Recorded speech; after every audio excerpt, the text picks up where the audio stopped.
pili, Mheshimiwa Mwenyekiti, ni msingi wa mahusiano baina ya utawala bora na haki za binadamu, hasa haki ya kuishi.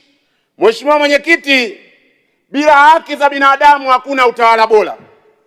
Kituo cha Sheria na Haki za Binadamu mwaka jana kilitoa taarifa yake ambayo ina orodha ya watu wengi ambao wamepotea, hawajulikani waliko ama wametekwa.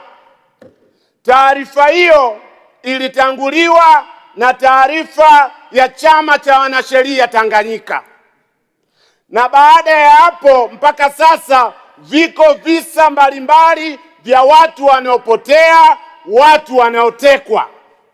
Nilitarajia, kwa sababu hii ni Wizara ya Utawala Bora, ni lazima tupate pia commitment kwamba kutakuwa na usalama dhidi ya visa vya watu kupotea na kutekwa.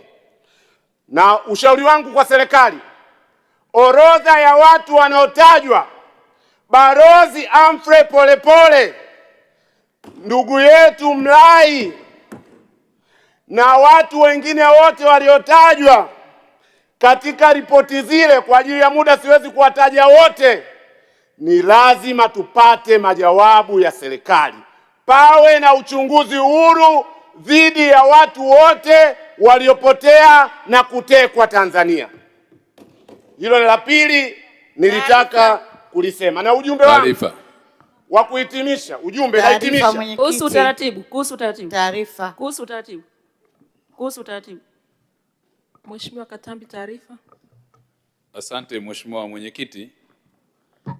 Pamoja na mchango mzuri wa Mheshimiwa mbunge, na nikiheshimu pia taaluma yake, amezungumzia kuhusiana na masuala ya kesi za TAKUKURU, lakini vivyo hivyo amezungumzia kuhusiana na mwenendo wa kesi za jinai. Naomba nimpe taarifa, nikitambua kwamba pia ni wakili msomi. Yapo mashauri ya jinai yanayoendelea kwenye mahakama zetu yanayohusiana na ubadhirifu na upotevu wa fedha za serikali, na kwa sababu ya muktadha wa takwimu, pale utakapohitaji tutakupatia. Lakini vivyo hivyo kwenye tuhuma na shutuma za watu kutekwa na kupotea, zipo kesi ambazo tayari ziliripotiwa polisi, hatua za upelelezi zinaendelea.